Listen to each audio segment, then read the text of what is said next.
Hey guys, this is Dr. Vic. I'm going to show you how to fabricate a flipper by hand. This case, she's missing a molar. It's in her smile line. She's missing a couple teeth, so the bite isn't that great, so we can just freehand this.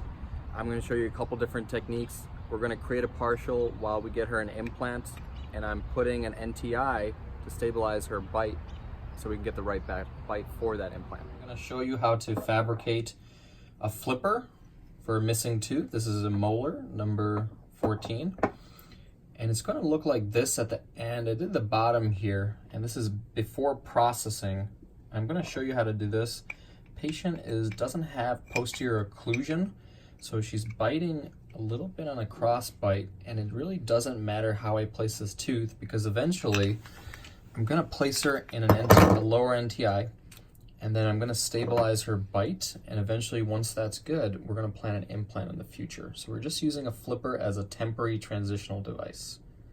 So you want a separating medium to take the flipper off. So you can use a silicone, or you can just use good old Vaseline. Rub that all over, especially the tooth. If you want a bigger bite, better retention, you might want to forego this and just break the cast. I want to keep the cast, so I'm just going to really put Vaseline on it. The way we're going to retain this is I'm not going to add hooks right here, but if you notice, the buckle on the upper is going to provide the contours, and then the interproximal areas on the lingual is going to provide the contours. So it's going to be one single tooth, and the acrylic will go in between the tooth here, put some stability right here, stability arm, and then this is going to be retention, and then this is going to be retention right there. You want to find a good shade where this patient is A2, and then you notice here there's too much room for a two teeth. She's missing 14 and 15. I'm just going to replace 14 here because that's the mesial is on the spinal line, and we'll just have acrylic kind of embedded on number 16 holding that tooth. You do want to prepare the tooth so there is free space for that pink acrylic to fit. So you don't want it to be just touching on the ridge. You want to have a little space. So I trim this a little bit on the mesial, and then I put a little ditch on the inside so that acrylic will stay in there and lock it in. You have to remember that these are sometimes resin teeth or they're polished, so they're not going to bond to the acrylic that you're getting unless you have acrylic teeth. And if you're making this on a 3D printer, if it's resin, then you need resin teeth to get a really good bond.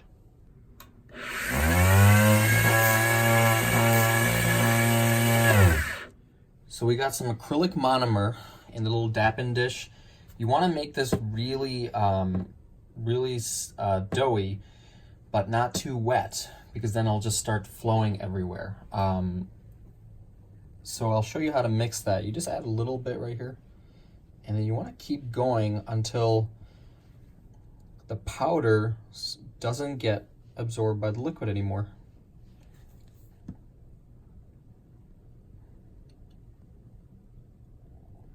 That's going to be a little too much, but that's okay. I'd rather have it thicker than watery.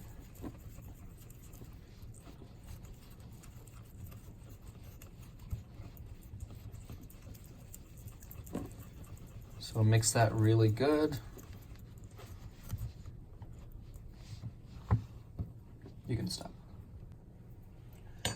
So the acrylic should be not sticky, and then you want to have a little bit more monomer. That's going to help you work. I don't have any reactions to monomer acrylic, but you could certainly wear gloves. It just makes it harder for me to work. So then if you put monomer, it keeps the folds out and it's a lot easier to work. So what you want to do is you want to shape it first before you place the tooth. Once you place the tooth, the gingival architecture is going to be shaped for you. Now I have a lot of acrylic, and that just gives me more to work with, and we can take out processing later. I mean, it's just a little bit of grinding. This is the harder part, so I wouldn't worry about making too much of a mess. Because this is technique sensitive. So you're gonna make those hooks. We're gonna put a lot of acrylic on that side, This is going to be a retentive arm, and it's sticky, so you want to place some monomer on there. So I'm just going to go all the way back there.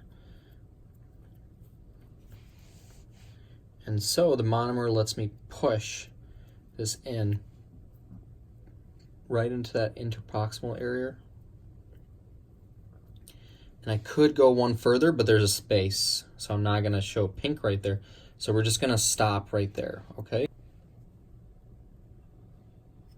So you want to get an instrument right into the interproximal, and then this, you want to see the teeth.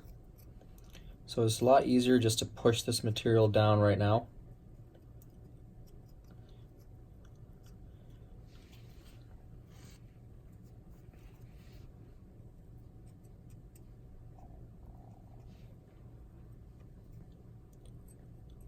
And we're going to do some easy festooning. But let's just take all this excess material off because we don't really need that much. That's just going to make it harder for me to take off.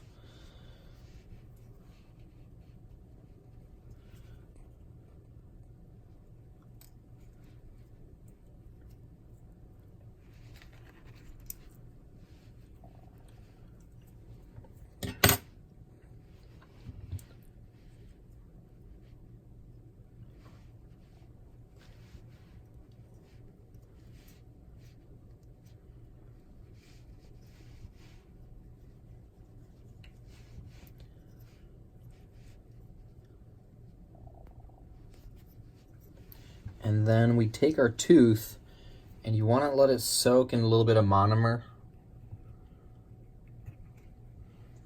And then we're going to seat it, but don't seat it all the way. So you're going to seat it like this, just a little bit, and then match the occlusal groove. This acrylic on the back is going to push all the way up to the lingual.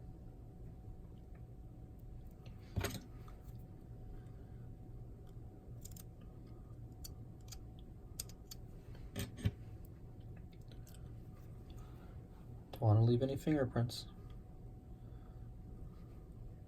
Okay, and you see how it's being pushed? We're going to festoon that, but we're going to fit these two together just to make sure we're in the right area. You can always adjust later on. So we're looking at that kind of bite. So you see how I didn't push a little later, but that palatal cusp is touching the lingual cusp right there. So we're actually good. We're going to make adjustments later on, but you can always bring it down just a little bit. It's a little harder. It's always easier to push it in than to lift it up out of the acrylic. Make sure that central groove is right. And then we're going to start festooning. So that acrylic will expand, but here's a nice little trick. Just like a denture, you're going to make the crestal groove.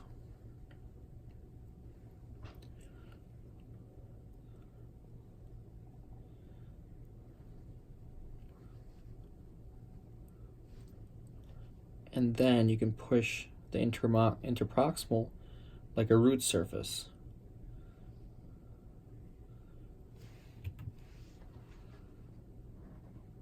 We're going to take that off anyway. So then it looks like gums, and you see how easy that was? I didn't have to do too much work.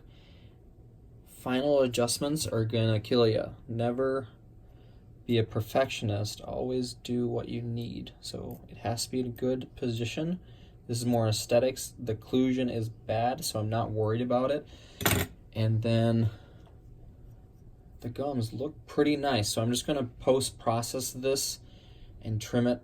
That's going to be the retention right there, retention features. Get the fingerprints off. If you want to add a patient's name or something, you can do that at another time.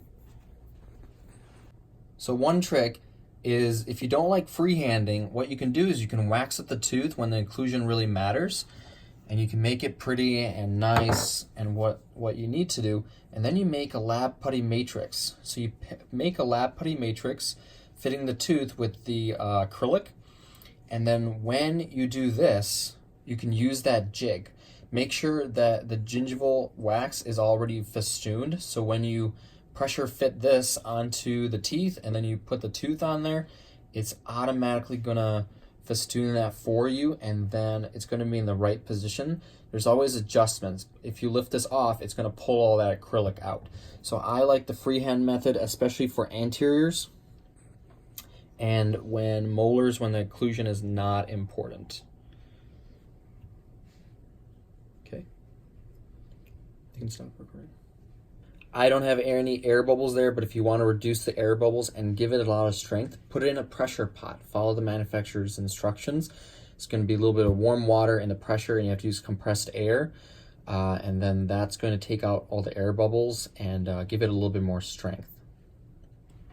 So once we have the tooth set, you're going to feel it. Let it cool down for about 30 minutes or an hour to kind of set, because it's still going to be soft when you try to take it off. So you don't want to have soft acrylic. A lot of people break off the cast and then they have a perfect restoration. But I'm trying to keep this cast, so I'm going to try to wedge it off slowly. But this acrylic is not set yet.